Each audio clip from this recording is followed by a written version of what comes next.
বিশ্ব মানবতা পিঠে ছুরি মেরেছে যারা, তারা পশ্চিমা দুনিয়া। আমরা তাদের আদর্শ অনুসরণ করতে চাই না। আমার দেশে কিছু নেতা, কিছু বুদ্ধিজীবী আছে যারা বাংলাদেশে পশ্চিমাদের গোলামি করে, যারা আমাদেরকে হুমকি দেয় বাংলাদেশে রাষ্ট্র ধর্ম ইসলাম থাকবে না।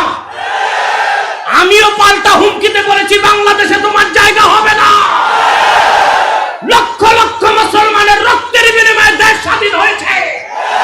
যতদিন দেশের আকাশে সূর্য চন্দ্র উদয় হবে, পদ্মা মেঘনায় পানির প্রবাহ চলবে, ততদিন ইসলাম রাষ্ট্র ধর্ম ছিল, আছে, থাকবে। প্রিয় সুধী,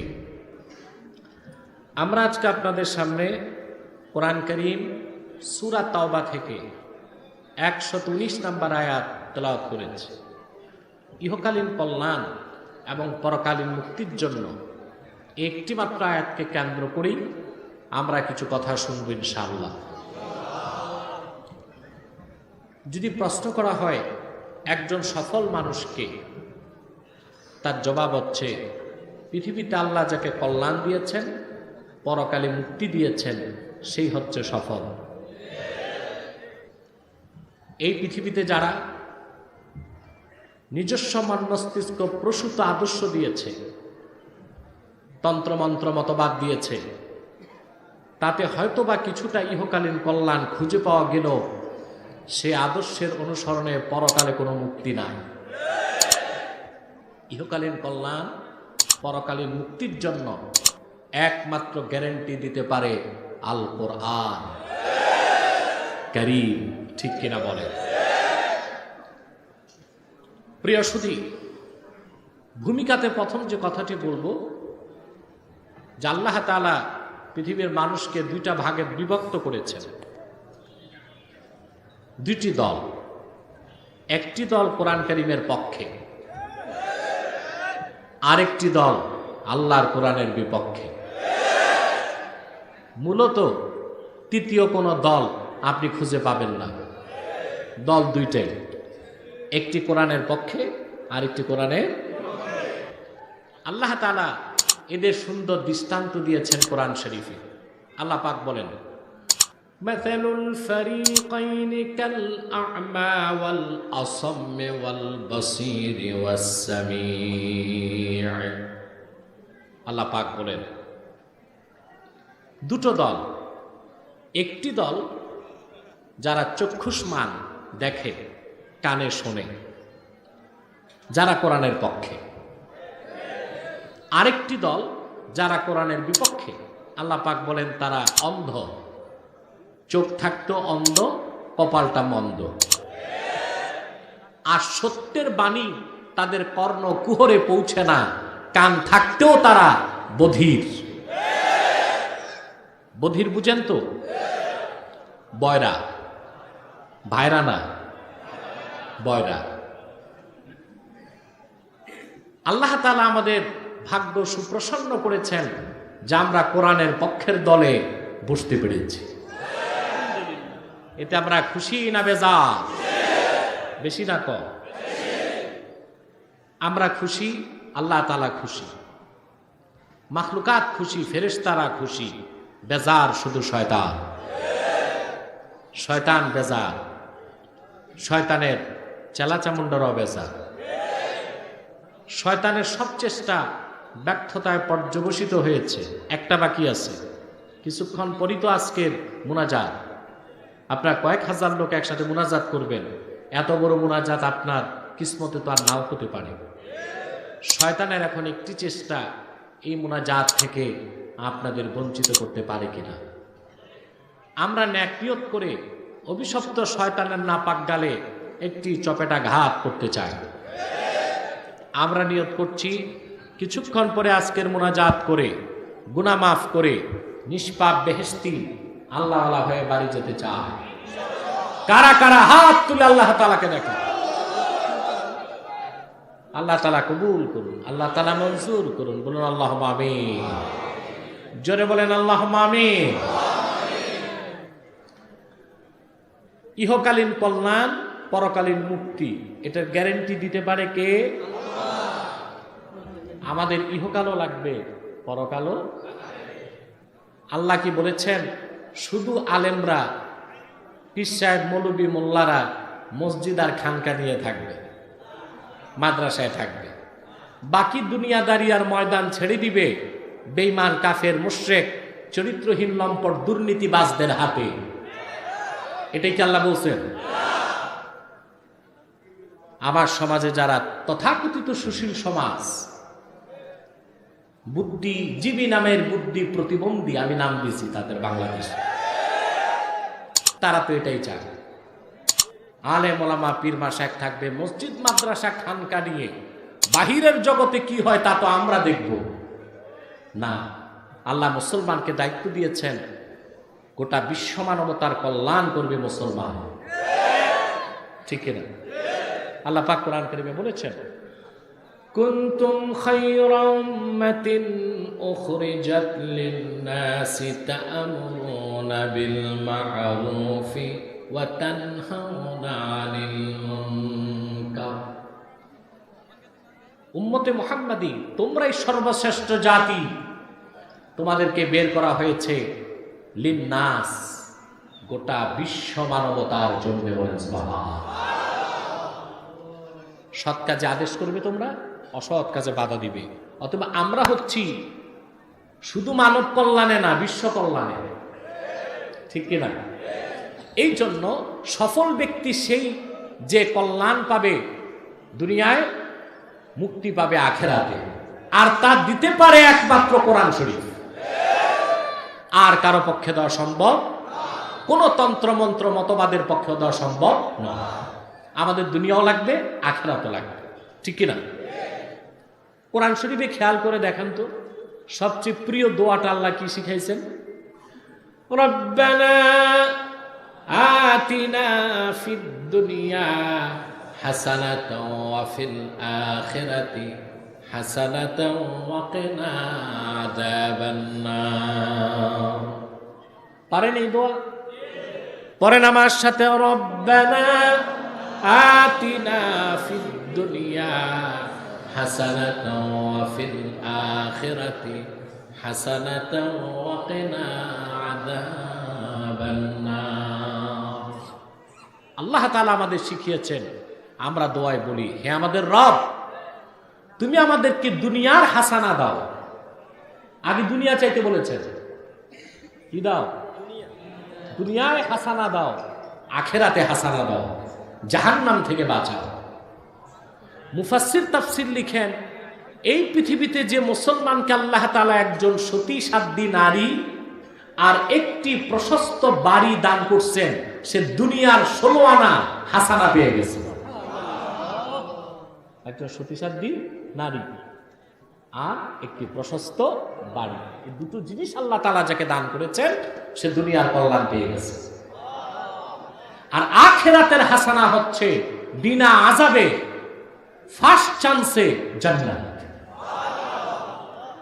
কিন্তু আল্লাহ দুটোই বলেছেন, শুধু আখিরাতের কথা বলেন নাই, দুনিয়া এবং।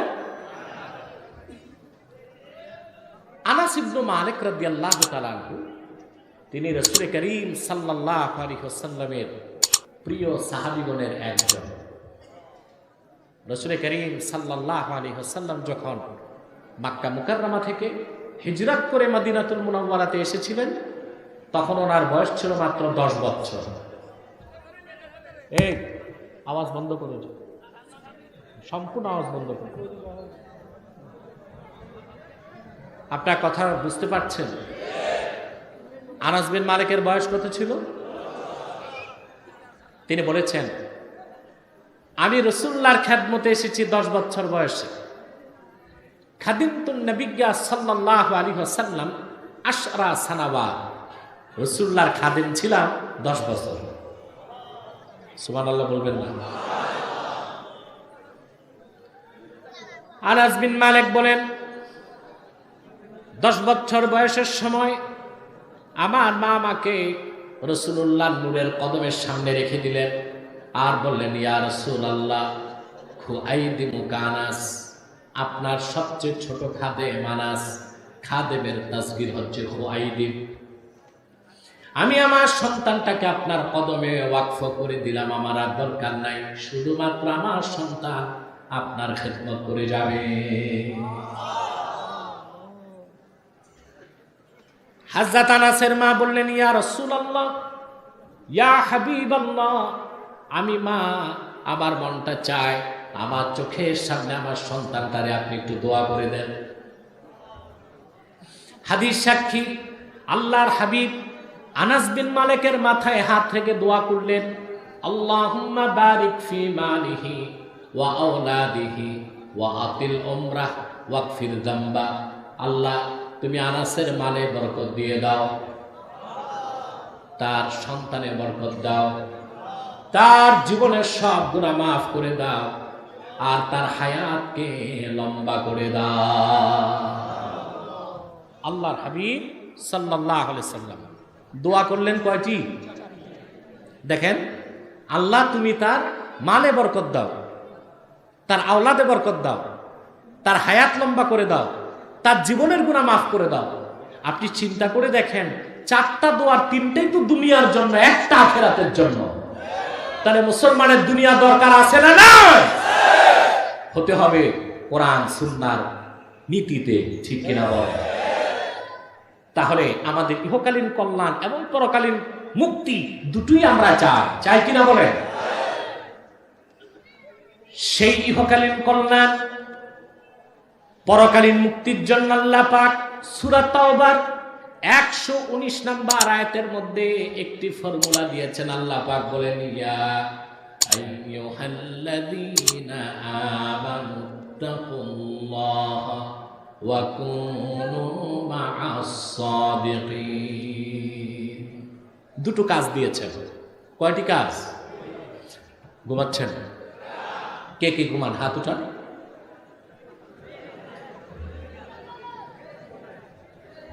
প্রিয় সুধী,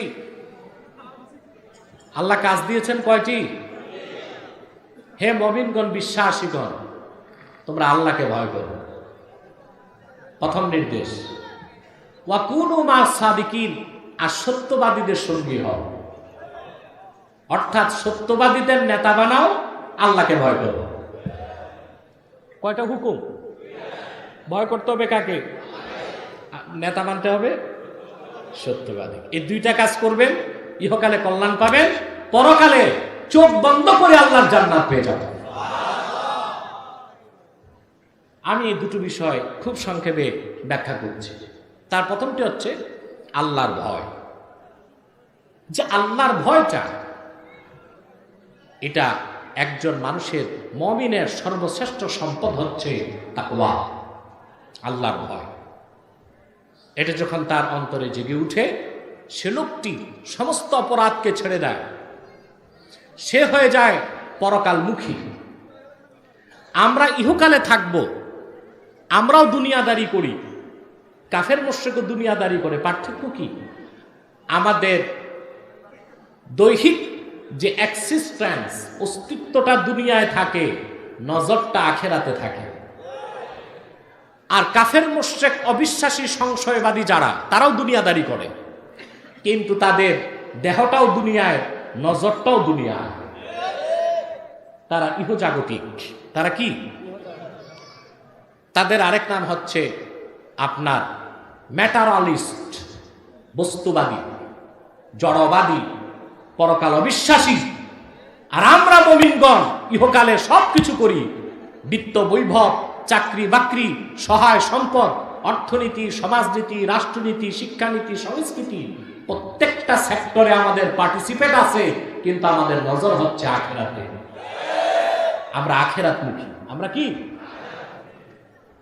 এই ইহকালীন কল্যাণ, পরকালীন মুক্তির জন্য সবচেয়ে বড় সম্পদ হচ্ছে মুমিনের তাকওয়া বা আল্লাহ তাআলার ভয়। বলেন সুবহানাল্লাহ। আমার ভাইয়েরা, আল্লাহ রাব্বুল আলামিন আপন মুমিন বান্দাকে কোরআন কারীমে বিভিন্ন বিশেষণে বিশেষিত করেছেন।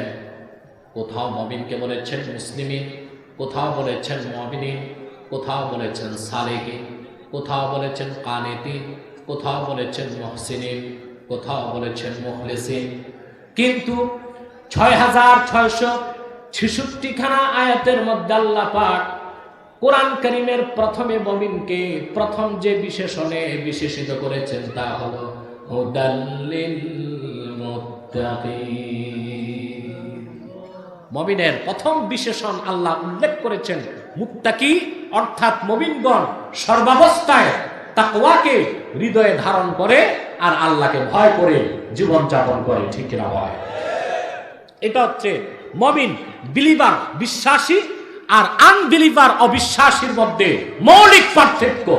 সেও দুনিয়াতে চাকরি বাকরি ব্যবসা করবে, কিন্তু মুমিনের নজর হচ্ছে আখিরাতে, আর কাফেরের নজর কথা বলে না দুনিয়াতে, আর মুমিনের নজর তার প্রতিটি কাজকর্ম হয় পরকাল ভিত্তিক এবং পরকাল মুখী। বলেন সুবহানাল্লাহ। আপনি চাকরি করেন, ব্যবসা করেন, রাজনীতি করবেন, লেনদেন করবেন, ব্যবসা বাণিজ্য করবেন, কোনো সমস্যা নাই, শর্ত আছে। আল্লাহ রাব্বুল আলামিন কোরআন কারীমে বলেন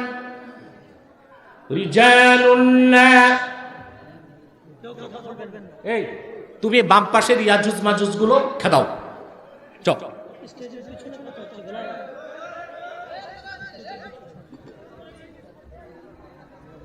আল্লাহ পাক কয়টা শর্ত দিয়েছেন? কয়েকটা শর্ত দিয়েছেন।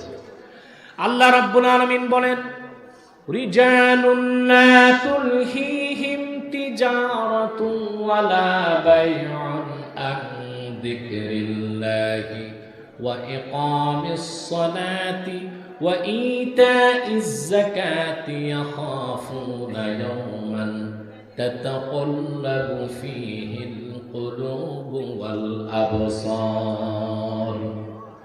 আল্লাহ রাব্বুল আলামিন বলেন আমার হাবিব মুহাম্মদ সাল্লাল্লাহু আলাইহি সাল্লামের উম্মতগণের মধ্যে এমন কিছু মানুষও আছে চাকরি বাকরি ব্যবসা বাণিজ্য তাদেরকে এক মুহূর্তের জন্য আল্লাহর জিকির থেকে গাফিল করতে পারে না। বিশেষ করে তারা নামাজের সময় নামাজ আদায় করে, যাকাতের সময় যাকাত দিয়ে দেয়, আর দুনিয়াতে যাই করুক তারা ব্যবসা বাণিজ্য, রাজনীতি, সমাজ রাষ্ট্র যেখানেই থাকুক, যে অবস্থায় থাকুক, সেই দিনটাকে সর্বক্ষণ তারা স্মরণ করে, যেই দিন আল্লাহর ভয়তে মানুষের অন্তর আর দৃষ্টি কাঁপতে থাকবে। সেদিনটার নাম কি? মেয়েলি কণ্ঠে না, পুরুষের কণ্ঠে জবাব চাই। সেদিনটার নাম কি? শর্ত পূরণ, আপনি দুনিয়াতে সম্পদ কামাই করতে পারবেন, সমস্যা নেই। যত সম্পদ কামাই করবেন, 1 কোটি টাকা কামাই করছেন, 2.5 লাখ যাকাত দিয়ে দেন, হিসাব শেষ। হিসাব, আপনি মন্ত্রী, আপনি এমপি, আপনি প্রেসিডেন্ট, সংসদ চলছে, জোহরের সময় আজান হয়েছে, সংসদ মুলতবি দিয়ে নামাজে দাঁড়ায় যান। এই রাজনীতি আপনাকে জাহান্নামে নিবে না, নিবে? টাকা কত কামাই করছে? রাসূল করিম সাল্লাল্লাহু আলাইহি ওয়াসাল্লামের সাহাবীগণের মধ্যে অনেক ধনী ছিলেন সাদ ইবনে আবি ওয়াক্কাস রাদিয়াল্লাহু তাআলা। আসমাউর রিজালে এসেছে, ওনার যে বিল্ডিং ছিল কসরুম মিনাল ইয়াকুত, সারাটা বিল্ডিং ইয়াকুত পাথর দিয়ে তৈরি ছিল। সুবহান। ইয়াকুত পাথর দেখছেন জীবনে?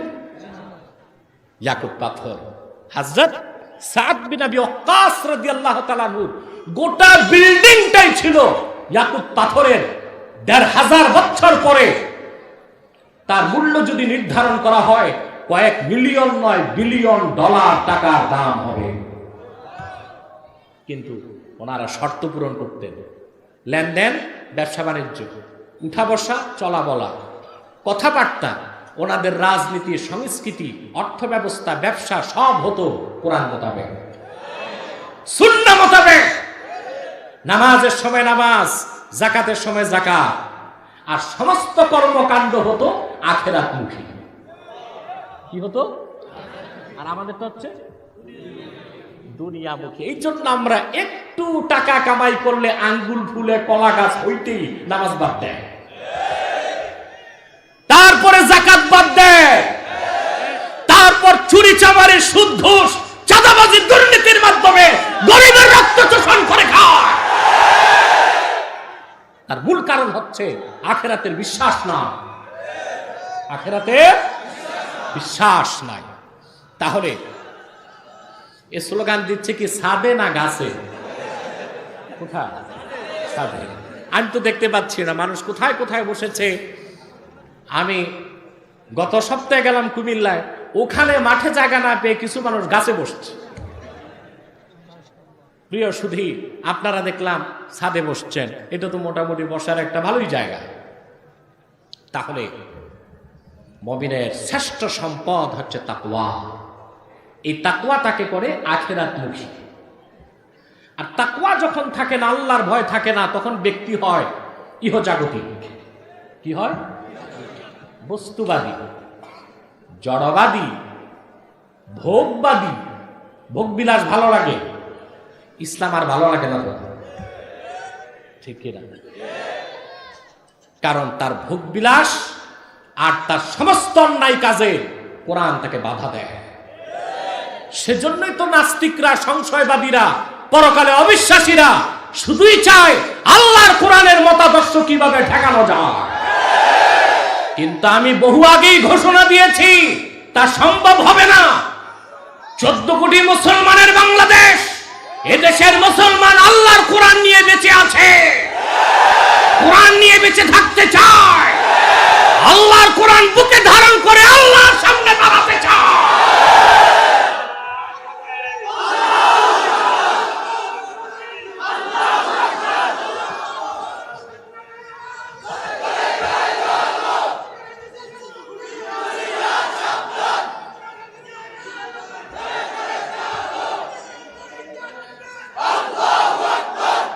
প্রিয় ভাই বন্ধুগণ, অতএব তাকওয়া, আল্লাহর ভয়, এটা অন্তরে আসতে হবে।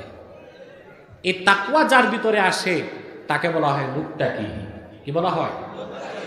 এটা ছাড়া পরকালে নাজাতের বা মুক্তির কোনো ব্যবস্থা, জোরে বলেন, ব্যবস্থা হতে পারে? আল্লাহ রাব্বুল আলামিন সূরা আনআমের 32 নম্বর আয়াতে সে কথাটা মনে করিয়ে দিয়েছেন মানব জাতিকে। ওয়ামাল হায়াতুদ দুনিয়া ইল্লা লাইবুন ওয়া লাহবু ওয়ালাদ-দারুল আখিরাতু খায়রুল লিল্লাযীনা ইয়াত্তাকুন আফালা তা'কিলুন। ও পৃথিবীর মানুষ, এই দুনিয়াটা খেলতামশা। এটা কি? আসলে তো খেলতামশা, একেবারেই খেলতামাশা। খেলতামাশা, মরিচিকা ছাড়া কিচ্ছু নয়। তবে মনে রেখো, যারা আল্লাহকে ভয় পায় তাদের জন্য রয়েছে আখিরাত, উত্তম অবস্থান, উত্তম পুরস্কার। বলেন সুবহান। যার ঈমান নাই, যার তাকওয়া নাই, যার পরকালের ভৌত বিশ্বাস নাই, পৃথিবীতে তার জীবন যাপন, তার চলাফেরা, তার উঠা বসা, তার সুখ শান্তি, এগুলোর কোনো মূল্য নাই। তার জীবনটা অনেকটা চতুষ্পদ জানোয়ারের মতো। আল্লাহ রাব্বুল আলামিন বলেন, ওয়ালাকাদ যারানা লিজাহান্নামা কাসীরাম মিনাল জিন্নি ওয়াল ইনসি লাহুম কুলুবুন লা ইয়াফকাহুনা বিহা ওয়া লাহুম আ'য়ুনুন লা ইউবসিরুনা বিহা ওয়া লাহুম আযানুন লা ইয়াসমাউনা বিহা উলাইকা কাল আনআমি বাল হুম আদাল ওয়া উলাইকা হুমুল গাফিলুন। আল্লাহ রাব্বুল আলামিন বলেন, আমি অধিক সংখ্যক জিন আর মানুষকে তৈরি করেছি জাহান্নামের ইন্ধন হিসেবে। তারা কি রকম মানুষ এবং জিন, তাদের অন্তর আছে, সেই অন্তরে তারা মহাসত্যকে অনুধাবন করে না। তাদের কান আছে, সেই কানে তারা সত্যের বাণী শোনে না। তাদের চোখ আছে, সেই চোখে তারা সত্য পথ খুঁজে পায় না। আল্লাহ পাক বলেন, তারা হচ্ছে চতুষ্পদ জানোয়ার সদৃশ, বা তার চেয়েও খারাপ। তারা হচ্ছে অমনোযোগী, গাফেল। ঠিক কিনা বলেন? পরকালে অবিশ্বাসী, আল্লাহর ভয় যার অন্তরে নাই, তাকওয়া নাই, তার দুনিয়াদারি আর চতুষ্পদ জানোয়ার, শূকর, কুকুরের দুনিয়াতে থাকার মধ্যে খুব একটা পার্থক্য না, পার্থক্য না। এই দুনিয়াটা খেলতামাশা, কিন্তু খেলতামাশার দুনিয়ায় যে ব্যক্তি আল্লাহকে ভয় করে তাকওয়া ভিত্তিক জীবন গঠন করবে, আখিরাতে সে রাজত্বের বিরাট রাজত্ব আল্লাহ তার হাতে তুলে দিবেন, পরম সুখ শান্তি ও নাজাতের ব্যবস্থা করে দিবেন। বলেন সুবহানাল্লাহ। তা আল্লাহর প্রথম নির্দেশ কি? ভয় করবেন কাকে? জেনে বলেন কাকে? করবেন আল্লাহকে ভয়। আমার ভাইয়েরা, ঈমান আনার পরে কোন মুমিন মুসলমান যত বেশি আল্লাহকে ভয় করবে, সে তত বড় আমার আল্লাহর ওলি হয়ে যাবে। তাকওয়া ছাড়া, পরহেজগারিতা ছাড়া আল্লাহর নৈকট্য পাবার দ্বিতীয় কোনো ব্যবস্থা, জোরে বলেন ব্যবস্থা। আপনারা ওলি হতে চান? কথা বলে না। আমার দৃষ্টিতে আল্লাহর ওলি হওয়া সবচেয়ে সহজ, এর চেয়ে সহজ কোনো কাজ নাই।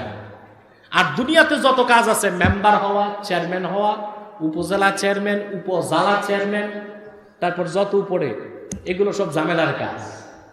ইউপি নির্বাচন হচ্ছে বাংলাদেশে, প্রতিদিন আমরা খুন খারাপির সংবাদ পাচ্ছি। ইউপি নির্বাচন, এটা কোনো নির্বাচনই না, খুব ছোটখাটো একটা পথ। এখানে মানুষ AK-47 নিয়ে দাঁড়াবার প্রস্তুতি নিচ্ছে। এই যদি হয় ইউপি নির্বাচনে AK-47 নিয়ে দাঁড়াতে হয়, তো সামনে সংসদ নির্বাচনে ট্যাঙ্ক আর কামানগুলো আমাদের আগেই ব্যবস্থা করতে হবে। এটা কেমন জনসেবক? মানুষ হত্যা করে জনসেবা, এটা কি জনসেবা হলো? এটা হলো পেট সেবা। এটা কি সেবা? ভাই বন্ধুগণ, সবচেয়ে সহজ কি বললেন না? আমরা বলি বাংলাদেশ ওলি আল্লাহর বাংলাদেশ, ঠিক কিনা? বাংলাদেশ ওলি আল্লাহর বাংলাদেশ, এটা আমরা বলি। আর বিদেশিরা আমাদের দেশ ঘুরে গেলে বলে নিয়ম কানুন ছাড়া দেশ, তাহার নাম বাংলাদেশ। এদেশে মানুষ নিয়ম মানে না, গভর্নমেন্ট আইন করে, নিয়ম করে, আইনকে দেশের মানুষ লঙ্ঘন করে, ঠিক কিনা? প্রকাশ্যে সিগারেট পান করা নিষেধ, দণ্ডনীয় অপরাধ। আপনি দেখবেন ঢাকাতে এই আইন প্রয়োগকারী সংস্থা পুলিশই 2 হাতে ভ্যানসন 2টা নিয়ে টানতেছে, ঠিক কিনা? কোথাও আমরা আইন কানুন, এই জন্য বিদেশিরা বলে নিয়ম কানুন ছাড়া দেশ, তাহার নাম বাংলাদেশ। এই মানসিকতা আমাদের পরিবর্তন করতে হবে, ঠিক কিনা?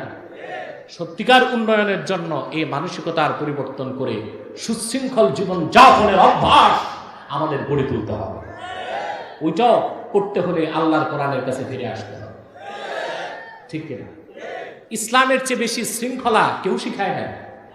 দেখেন না প্রতিদিন 5 ওয়াক্ত নামাজে কত শৃঙ্খলা, ঠিক কিনা?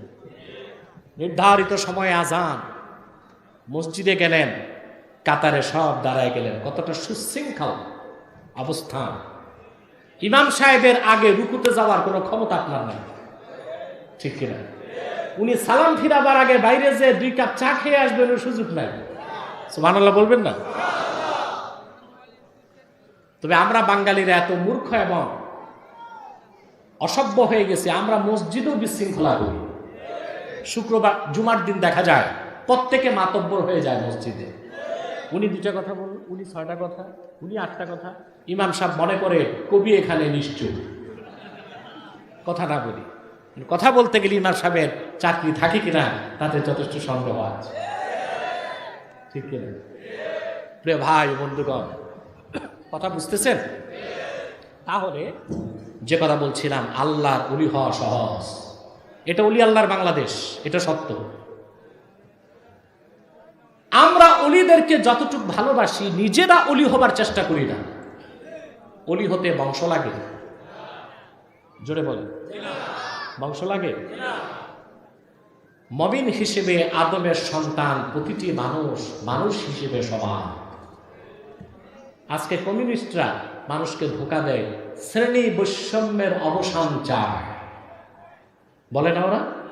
কেউ থাকিবে গাছতলা, কেউ থাকিবে 5 তলা, তা হবে না, তা হবে না। এটা স্লোগানই আছে, কিন্তু মজদুরের টাকা মেরে তারাই খাচ্ছে, কমিউনিস্টরা, সাম্যবাদীরা। এই বিশ্ব মানবতার মুক্তির জন্য সাম্যের জয়গান মুসলমান ছাড়া কেউ গাইতে পারে না। সাম্যের কথা কোরআন বলেছে। তারপর মর্যাদাটা কোথায় দিল ইসলাম? আল্লাহ রাব্বুল আলামিন বলেন, ইয়া আইয়ুহান নাসু তাকু, আল্লাহ রাব্বুল আলামিন বলেন, ইয়া আইয়ুহান নাসু, ইয়া আইয়ুহাল্লাযীনা আমানু তাকুল্লাহা ওয়া কুনু মা'আস সাদিকিন।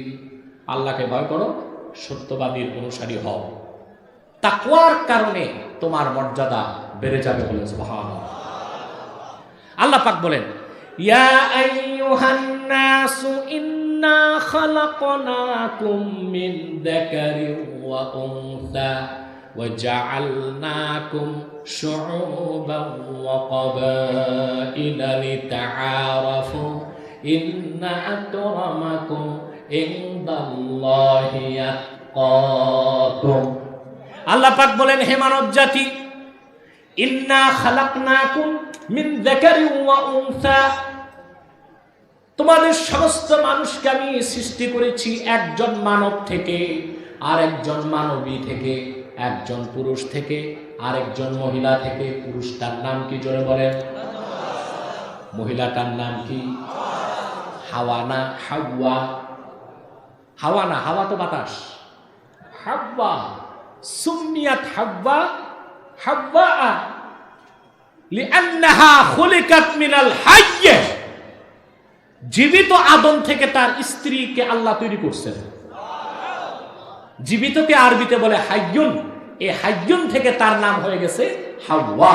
বলেন সুবহানাল্লাহ। কোরআন শরীফের আরেক জায়গায় আল্লাহ তাআলা এটা বলেছেন, ইয়া আইয়ুহাল্লাযীনা আমানু, আল্লাহ তাআলা বলেন, ইয়া আইয়ুহান্নাসু তাকু রাব্বাকুমুল্লাযী খালাকাকুম মিন নাফসিন ওয়াহিদা ওয়া খালাকা মিনহা যাওজাহা ওয়া বাথা মিনহুমা রিজালান কাসীরান ওয়া নিসা। এখানে বিজ্ঞানের বিরাট একটি তথ্য আল্লাহ বিশ্ববাসীকে দিয়েছে। আপনারা সবসময় মনে রাখবেন, বিজ্ঞান থেকে কোরআন অনেক উপরে। বিজ্ঞান দিয়ে আমার বিজ্ঞান ভিত্তিক আলোচনাগুলো আব্বাসী টিভি লিমিটেডে দেখবেন। আপনারা তো জানেন, আমার সাথে এ পর্যন্ত অনেক নাস্তিক বাহাস করেছে। প্রত্যেকটা ডিবেটে তারা শোচনীয় পরাজিত হয়েছে, কারণ আমি হচ্ছি কোরআনপন্থী, তারা হচ্ছে বিজ্ঞানপন্থী।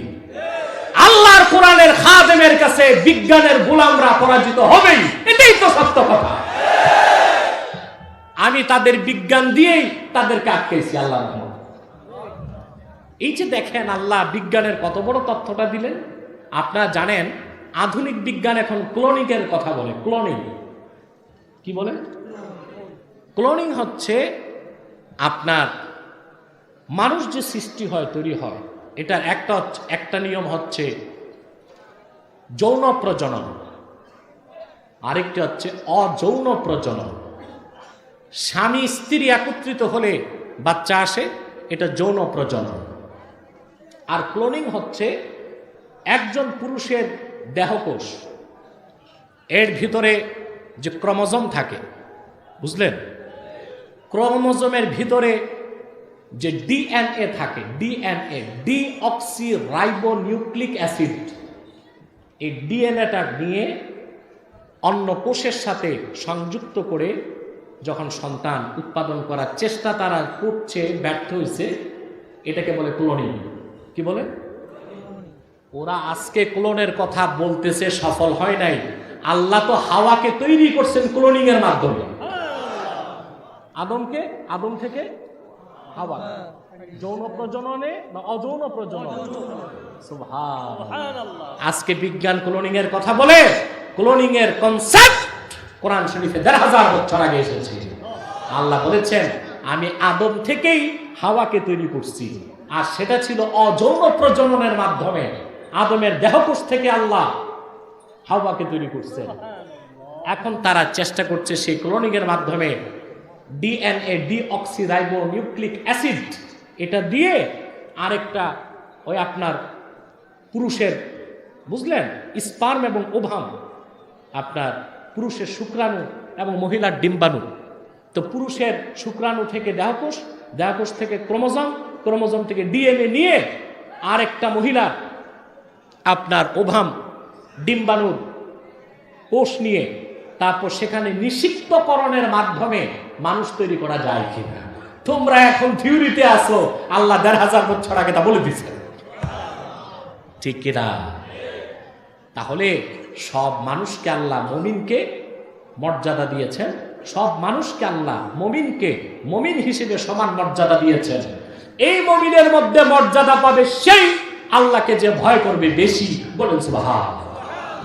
সেটা তাকওয়া। সেটা কি? জোরে বলেন, সেটা কি? তাকওয়া।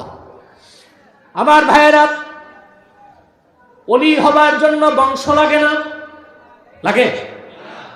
আল্লাহ পাক সূরা ইউনূসে বলেন, আলা ইন্না আউলিয়া আল্লাহি লা খাউফুন আলাইহিম ওয়া লা হুম ইয়াহজানুন।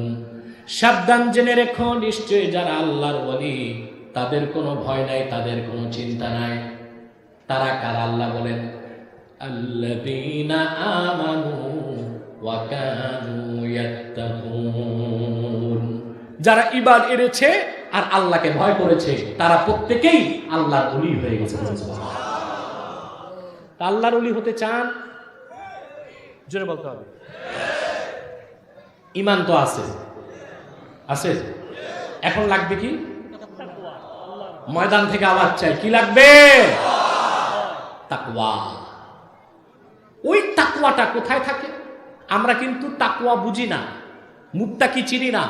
আমরা মনে করি লম্বা দাড়ি, লম্বা টুপি, লম্বা জুব্বা, বড় পাগড়ি, উনি বড় দরবেশ, বড় মুত্তাকি নাকি? দাড়ি, টুপি, জুব্বা, কুত্তা লাগবে, তবে এটা লেবাসুত তাকওয়া, এটা তাকওয়ার ইউনিফর্ম, তাকওয়ার পোশাক। মূল তাকওয়াটা কোথায় দেখান? আচ্ছা বলেন তো ভাই, আগে চাকরি না আগে ড্রেস?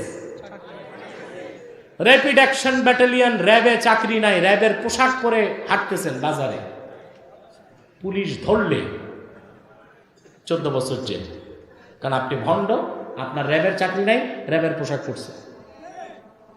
তো যে লোকটার ঈমান নাই, তাকওয়া নাই, আল্লাহর ভয় নাই, কিন্তু রবীন্দ্রনাথের মতো লম্বা দাড়ি আছে নাভি পর্যন্ত, পাগড়ি লাগায়, জুব্বা লাগায়, ওই লোকটা কি অলি কুতুব দরবেশ তো দূরে থাক, সে তো মুসলমানই হয়নি, সে ভণ্ড। সে কি? আমার বাংলাদেশে এইরকম ভণ্ড আছে না নাই? আছে। পিরালির নামে বাংলাদেশে ভণ্ডামি হচ্ছে। আমি দেখেছি বাংলাদেশে পিরালির নামে সবচেয়ে বেশি ভণ্ডামি বাংলাদেশে হচ্ছে। পীর সাহেবের কাছে গেলে দেখবেন কিচ্ছু নাই, ঈমান নাই, তাকওয়া নাই, সুন্নতের কোনো চর্চা নাই, বুঝলেন? আগে পরে নাম আছে 53টা।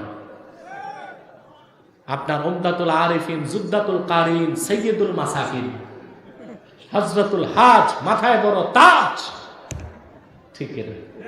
তারপর তার নাম, তারপর তার দরবার সাজিয়ে বসে আছে, শরীয়তের কোনো পাবন্দি নাই, নামাজ নাই, সুন্নতের চর্চা নাই, সেখানে আছে নাচানাচি, লাফালাফি, ঠিক কিনা? জিকিরের নামে ভণ্ডামি, জিকিরের নামে এসব পীর, তাতে সমস্যা নাই, সন্দেহ নাই। পীরও দুই প্রকার, এক প্রকার রাহমানি পীর, আরেক প্রকার শয়তানি পীর। এটা কোন পীর? জোরে বলেন। এসব থেকে দূরে থাকবেন, পারবেন তো ইনশাআল্লাহ? কেন বললাম? গত 15 দিন আগে দেখলাম এইসব পীর সাহেবরা হিন্দু ব্রাহ্মণদের সাথে একটা প্রোগ্রাম করতেছে, একই সাথে ব্রাহ্মণদের সাথে প্রোগ্রাম করছে। হ্যাঁ, বাংলাদেশে যারা হিন্দু আছে, বৌদ্ধ আছে, খ্রিস্টান আছে, তাদের নিরাপত্তা দেবার দায়িত্ব আমাদের। তারা নিজেরাও যদি বিদেশি কোনো ইন্টেলিজেন্ট ব্রাঞ্চের কাছে মাথা বিক্রি করে বাংলাদেশকে অশান্ত করতে চায়, সেটাও দেশের মুসলমান ছাড় দিবে না। কুমিল্লার ঘটনার পরে প্রথম সংবাদ সম্মেলনে আমি গভর্নমেন্টকে সতর্ক করেছি, আল্লাহর কালামের সাথে যারা বেয়াদবি করেছে তাদের সর্বোচ্চ শাস্তি মৃত্যুদণ্ড চাই। পাশাপাশি এই ঘটনায় আমাদের প্রতিবেশী কোনো শত্রুর হাত আছে কিনা তাও খতিয়ে দেখতে হবে। আমি যা বললাম তার প্রায় 1 মাস পর সরকার খুঁজে পেল, ঘটনা তো তাই, ঠিক কিনা? আমরা গভর্নমেন্টের অকল্যাণ চাই না, কল্যাণ চাই। কোরআন হাদিস থেকে আমরা কথা বললে কখনো তাদের পক্ষে যায়, কখনো তাদের বিপক্ষেও যেতে পারে, ঠিক কিনা? সেটা ধৈর্যের সাথে শুনতে হবে যেন তারা সংশোধন হতে পারে, কল্যাণের পথে এগিয়ে যেতে পারে, ঠিক কিনা? তাহলে তাকওয়া চান, আল্লাহর ভয় অন্তরে রাখবেন, সর্বাবস্থায় আল্লাহ তাআলাকে ভয় করবেন, পারবেন তো ইনশাআল্লাহ? আল্লাহর ভয় যখন অন্তরে থাকবে, আপনার দ্বারা সুদ, ঘুষ, নামাজ ছেড়ে দেওয়া, জেনা, ব্যভিচার এগুলো সম্ভব হবে না, নেশা, পানি এগুলো সম্ভব হবে না, দুর্নীতি, চাঁদাবাজি এগুলো সম্ভব। মাইকটা আওয়াজ কমে যাচ্ছে, ভিতরে আওয়াজটা বাড়বে, আর বাইরের কোনো মাইকের আওয়াজের প্রতিশব্দ আমার কানে আসে। প্রিয় ভাই বন্ধুগণ, তাকওয়া ভিত্তিক জীবন যাপনই আমাদের সুখ শান্তি দিতে পারে, কল্যাণ দিতে পারে, ঠিক কিনা? সে তাকওয়া অনুসরণ করতে হবে ব্যক্তি জীবনে, অনুসরণ করতে হবে সমাজ জীবনে, অনুসরণ করতে হবে রাষ্ট্রীয় জীবনে, ঠিক কিনা? আপনি দেখুন, আমাদের দেশে এখন সবচেয়ে বড় সামাজিক ক্রাইসিস হচ্ছে নেশা। যুবকরা ধ্বংস হয়ে যাচ্ছে, ড্রাগ অ্যাডিক্টেড হচ্ছে কিনা? যে ঘরে একজন সন্তান নেশায় আক্রান্ত, ওই পরিবারটিকে ধ্বংস করতে দ্বিতীয় আর বোমার প্রয়োজন নাই, ওই ফ্যামিলিটা ডেস্ট্রয় হয়ে যাবে, ধ্বংস হয়ে যাবে, ঠিক কিনা? স্কুল কলেজের ছাত্ররা আজকে বেশি নেশায় আসক্ত হচ্ছে। আলহামদুলিল্লাহ, আমার জানা মতে মাদ্রাসার কোনো ছাত্র নেশা করেছে আমি শুনি নাই, নেশাখোর মাদ্রাসার ছাত্র আমি শুনি নাই। যদি আপনাদের কাছে তথ্য থাকে, সেই বিরল তথ্য আমাকে জানাবেন। মাদ্রাসার ছাত্র নেশা, সন্ত্রাস, প্রশাসন হিমশিম খাচ্ছে, কিশোর গ্যাং কন্ট্রোল করতে পারে না। ঢাকাতে কিশোর গ্যাং বেড়ে গেছে, এদের বয়স হচ্ছে 12 থেকে 18। 12 থেকে মাদ্রাসার 10টা ছাত্র কিশোর গ্যাংয়ে পাওয়া গেল না কেন? অথচ আমার দেশে এক বিচারপতি সাবেক, ওটা এক্সপায়ার ডেট গেছে, সে বলেছে মাদ্রাসা হচ্ছে সন্ত্রাসের আতুর ঘর। মাদ্রাসা সন্ত্রাসের আতুর ঘর নয়। তার পাল্টা জবাবে বলবো, তোমাদের বিশ্ববিদ্যালয় হচ্ছে সন্ত্রাসের ফ্যাক্টরি। টিএসসির মোড়ে গেলেই দেখা যায় কোন সতী-সাধ্বী মেয়ে তার চরিত্র সম্ভ্রম নিয়ে পার হতে পারে না। সেখানে তোমাদের বিশ্ববিদ্যালয়ে পড়ুয়া ছাত্ররা ভিক্ষুকের থালা থেকে পয়সা কেড়ে নেয়। বিশ্ববিদ্যালয় সন্ত্রাসী প্রোডাকশন করে, মাদ্রাসা প্রোডাকশন করে না। মাদ্রাসা বাংলাদেশের শ্রেষ্ঠ সন্তানগুলোকে উপহার দিচ্ছে।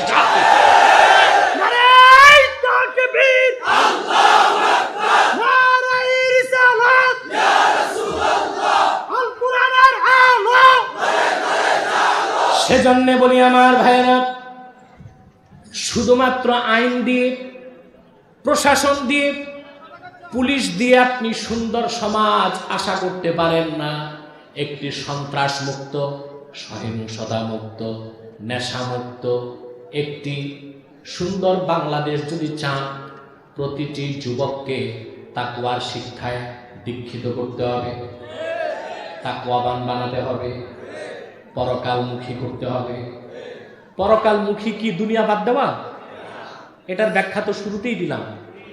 প্রত্যেক যুবককে আপনি শিক্ষার মাধ্যমে তার অন্তরে আল্লাহর ভয়টা জাগায় দেয়। সে তখন কিশোর গ্যাঙ্গে যোগ দিবে না, নেশা পানি ধরবে না, সন্ত্রাস করবে না। বিসিএস ক্যাডার, কমিশন হোক নন কমিশন হোক, চাকরি পাইয়া ফাইল ঠেকায়া ঘুষ খাবে না। কাকে ভয় করবে? জোরে বলেন কাকে? আল্লাহর ভয়টাই মানুষকে চরিত্রবান বানায়, আলোকিত জীবন উপহার দেয়। আল্লাহর ভয়টাই মানুষকে পরকাল মুখী করে। আল্লাহর ভয়টাই মানুষকে ইহকালীন কল্যাণ দেয়, পরকালে মুক্তি দিতে পারে। এটা বিশ্বাস আছে আপনাদের? আল্লাহর কোরআনে আল্লাহ বলেছেন, এর চেয়ে মহাসত্য কোনো কথা না। অতএব তাকওয়া ভিত্তিক জীবন যাপন আমাদেরকে করতে হবে। শুধু ওয়াজের মাধ্যমে ওয়াজ নসিহত করে মানুষকে ভালো করবেন এই আশা করা যায় না। লক্ষ লক্ষ যুবক ডেসপারেট হয়ে যাচ্ছে নাস্তিকদের খপ্পরে পড়ে, নেশা পানি ধরে। এই যুবকগুলো জীবন থেকে, তাদের স্বাভাবিক জীবন থেকে বিচ্যুত হয়ে ডেসপারেট হয়ে যাচ্ছে, ধ্বংস হয়ে যাচ্ছে। তাদেরকে যদি সৎ পথে আনতে হয়, দুর্নীতিমুক্ত সমাজ কায়েম করতে হয়, স্বচ্ছ পরিচ্ছন্ন পরিবেশ তৈরি করতে হয়, তাহলে প্রাইমারি থেকে বিশ্ববিদ্যালয় পর্যন্ত প্রতিটা স্তরে কোরআন কারীমের শিক্ষাকে বাধ্যতামূলক করতে হবে। শুধু মাদ্রাসায় কেন, পৃথিবীর কোথাও এত মুখী শিক্ষা নেই বাংলাদেশে যত মুখী। এখানে কওমি আছে, আলিয়া আছে, বিশ্ববিদ্যালয় আছে, কারিগরি আছে, আছে না? 4 রকম শিক্ষা চলতেছে না। শিক্ষা হবে একমুখী, যে শিক্ষার মূল হবে কোরআন এবং সুন্নাহ। সাথে থাকবে বিজ্ঞান, দর্শন, ইতিহাস, geography, physics, chemist, zoology, cosmology, botany, theology সব থাকবে। কোরআন সুন্নাহ বেসিক শিক্ষা যদি হয়, তাহলে আমার দেশ কি পাবে? পাবে বড় একজন ডাক্তার, দিনে করে ডাক্তারি, রাতে তাহাজ্জুদ নামাজ পড়ে। এমন আমলা কামলা কর্মকর্তা পাবে যিনি ফাইলে কলমে ঘুষ খাওয়ার আগে আল্লাহর ভয়তে তার শরীরে কম্পন সৃষ্টি হয়ে যাবে। আমরা কি দিতে পারছি তার জাতিকে? জোরে বলেন, দিতে পেরেছি? কি দিতে পেরেছি? আমার একটা বক্তব্যকে ধার করে বাংলাদেশের এক সিনিয়র সাংবাদিক প্রধানমন্ত্রীকে প্রশ্ন করছে। আমি প্রশ্ন করেছিলাম এদেশের বুদ্ধিজীবীদেরকে, 1921 সালে ঢাকা বিশ্ববিদ্যালয় প্রতিষ্ঠিত হয়েছে, আর এখন 2021 সাল। 100 বছরে ঢাকা বিশ্ববিদ্যালয় বাংলাদেশকে আন্তর্জাতিক মানের একজন দার্শনিক, একজন প্রফেসর, একজন রাষ্ট্রবিজ্ঞানী, একজন সমাজবিজ্ঞানী উপহার দিতে পারে না। কেন পারে না? যারাই উচ্চ শিক্ষিত হচ্ছে তাদের ক্যামব্রিজ যেতে হয়, অক্সফোর্ড যেতে হয়, ঠিক কিনা? সাংবাদিক, নাম বলবো না, এই সাংবাদিক একবার আমার সাথে বিতর্কে এসেছিল, আলহামদুলিল্লাহ সে মেনে নিয়েছে সব। তিনি আবার প্রধানমন্ত্রীকে প্রশ্ন করেছেন, এই প্রশ্ন তো আমারও, কেন দিতে পারলাম না? ভালো মানুষগুলো তৈরি হচ্ছে না কেন? আমাদের শিক্ষা ব্যবস্থা বহুমুখী, আমাদের শিক্ষা ব্যবস্থা হতে হবে একমুখী। শিক্ষার মূল হবে কোরআন এবং সুন্নাহ, সাথে থাকবে বিজ্ঞান, অর্থনীতি, দর্শন, সমাজ, আপনার বোটানি, মহাকাশ বিজ্ঞান, জ্যোতির্বিজ্ঞান, চিকিৎসা বিজ্ঞান সব থাকবে।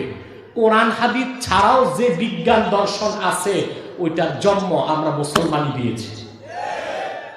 মেডিকেল সায়েন্সের জনক কে? আবুল কাসেম জাহরাউই রাহমাতুল্লাহ। 30 খণ্ডে চিকিৎসা বিজ্ঞানের উপর কিতাব লিখে গেছে আজ থেকে 900 বছর আগে। প্রফেসর হিট্রি তার ইতিহাস বইতে বলেছে মেডিকেল সায়েন্সের জনক হচ্ছে আবুল কাসেম জাহরাউই, কিন্তু ইংরেজরা তার নাম পরিবর্তন করেছে, আবাকিস নাম দিয়েছে, পরিবর্তন করছে। আপনি যে প্লেন, হেলিকপ্টার, রকেট, স্পেস যান, এগুলোর জনক হচ্ছে আব্বাস বিন ফিরনাস, তার বাড়ি ছিল স্পেন। তিনিও 900 বছর আগে তার যন্ত্র আবিষ্কার করে স্পেনের সূর্য পর্বতের শৃঙ্গ থেকে গ্ল্যান্ডিং এর মাধ্যমে আকাশে ভেসেছেন। তার 600 বছর পর লিওনার্দো দা ভিঞ্চি প্লেনের নকশা করেছে।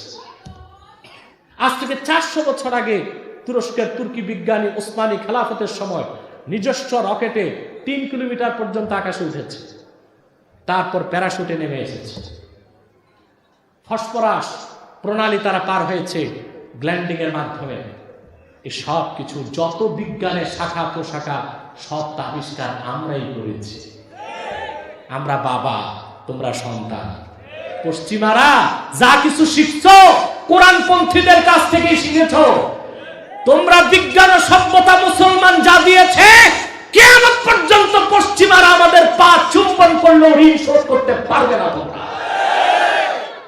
অতএব আমাদের শিক্ষা ব্যবস্থার প্রতিটা স্তরে আল্লাহর কোরআনের শিক্ষাকে বাধ্যতামূলক করলেই আমাদের মধ্যে আর দ্বন্দ্ব থাকবে না।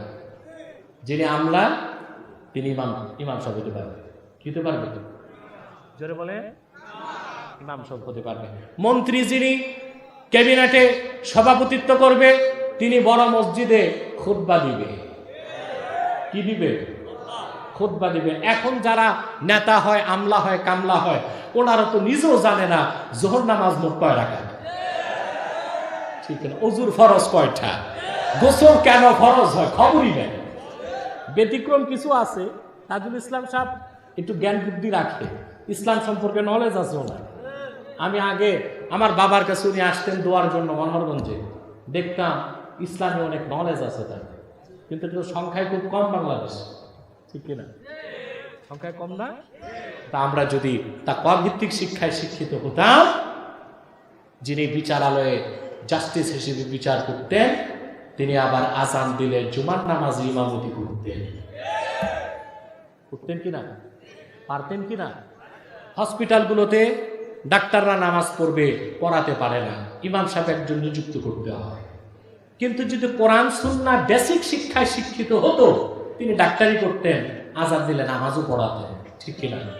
অতএব তাকওয়া গ্রহণ করতে হবে ব্যক্তি জীবন, সমাজ জীবন, রাষ্ট্র জীবনে। সব সমস্যা সমাধান হয়ে যাবে, এটা আল্লাহর কোরআন গ্যারান্টি দিয়েছে। আমরা কি তা পারবো? চেষ্টা তো করব। সফলতা কে দিবেন? আস-সা'য়ু মিন্না ওয়াল ইতমামু মিনাল্লাহ। চেষ্টা আমাদের, প্রচেষ্টা, সফলতা কে দিবেন? আল্লাহ। ইহকালীন কল্যাণ, পরকালীন মুক্তির জন্য আল্লাহ কয়টা ফর্মুলা দিয়েছেন? কয়টা নির্দেশ? একটা শেষ, দ্বিতীয়টা ওয়াকুনু মা'আস সাদিকিন, সত্যবাদীদের সঙ্গী হও। সুবহানাল্লাহ বলুন। অর্থাৎ নেতা বানাতে হবে কাকে? জোরে বলেন, সত্যবাদীকে। ওয়াকুনু মা'আস সাদিকিন, সত্যবাদীদের সঙ্গী হও। এই সত্যবাদী কোন সত্যবাদী? প্রশ্ন আসে না?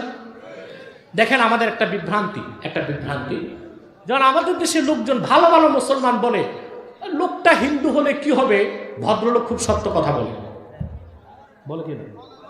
আরে বাবা, লোকটা মহাসত্য কি গ্রহণ করে নাই, এই দুই ঠোঁটের সত্য কথায় কি হবে? আমরা তো সত্যবাদী চিনি না, চিনি? আমার দেশের লোক ইউরোপ আমেরিকায় চাকরি করে আসে, দেশে আসলে শুধু গপ গায়, ইউরোপে কি দেখেছে, আমেরিকায় কি দেখেছে, মানুষগুলো কত ভালো, তারা চরিত্রবান, তারা সভ্য, তারা ভদ্র। আর আমার দৃষ্টিতে তারা হচ্ছে বিশ্ব মানবতার সাথে প্রহসন করে পশ্চিমা। তারা নিজ দেশে মানুষের সাথে ভালো ব্যবহার করে, কিন্তু তারা বিগত 100 বছরে প্রথম বিশ্বযুদ্ধের পর থেকে আজ পর্যন্ত পশ্চিমা দুনিয়া যেভাবে মুসলমানদের সম্পদ লুণ্ঠন করেছে, আফগানে, লিবিয়াতে, বাগদাদে, সিরিয়াতে, এই দুনিয়ার সবচেয়ে বড় সন্ত্রাসী অসভ্য জাতি হচ্ছে পশ্চিমা দুনিয়ার মানুষ। আমার দেশে আমেরিকা কানাডা থেকে ঘুরে এসে খালি গপ গায়, ওদের মতো মানুষ হয় না। ওরা খুব ভালো মানুষ, খুব ভালো মানুষ। ওদের চেয়ে মানবতার সাথে প্রহসনকারী, বিশ্ব মানবতা পিঠে ছুরি মেরেছে যারা, তারা পশ্চিমা দুনিয়া। আমরা তাদের আদর্শ অনুসরণ করতে চাই না। আমার দেশে কিছু নেতা, কিছু বুদ্ধিজীবী আছে যারা বাংলাদেশে পশ্চিমাদের গোলামি করে, যারা আমাদেরকে হুমকি দেয় বাংলাদেশে রাষ্ট্র ধর্ম ইসলাম থাকবে না। আমিও পাল্টা হুমকিতে বলেছি বাংলাদেশে তোমার জায়গা হবে না। লক্ষ লক্ষ মুসলমানের রক্তের বিনিময়ে দেশ স্বাধীন হয়েছে। যতদিন দেশের আকাশে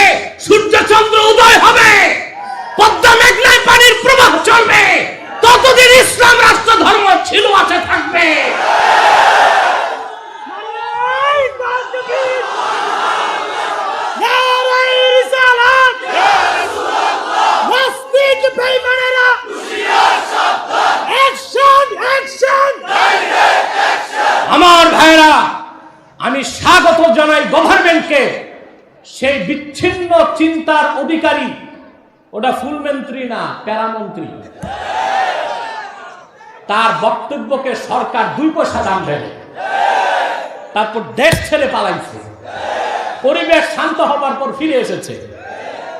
আমার সেই বক্তব্যকে সারা ভারতে ইন্ডিয়া টিভি প্রচার করল, স্যাটেলাইট চ্যানেল ইন্ডিয়া টিভি প্রচার করলো কি, যে আমার নির্দেশে এই দেশে হিন্দুদেরকে মারা হচ্ছে। বক্তব্য একটা, আর নিচে হিন্দিতে অন্য, মানে তাদের মন মতো ডেস্ক নিউজ তৈরি করে বলল, আর একজন সাংবাদিক ভোকাল দিল। সেই বক্তব্য আনন্দবাজার পত্রিকায় তারা ছাপলো ছবি সহ, নিউ ইয়র্কের গার্ডিয়ান পত্রিকা আমার ছবি সহ সেটা দিল, যে আমি হচ্ছি বাংলাদেশে সকল সন্ত্রাস এবং মৌলবাদীদের নেতা। প্রিয় সুধী, তাই বলে কি আমরা ভয় পাবো? সত্য তো বলতেই হবে, কাউকে না কাউকে তো সত্যের স্লোগান দিতেই হবে। ভয় পাবার কিছু না, সত্যিকার মুমিনকে আল্লাহ তাআলাই হেফাজত করবে।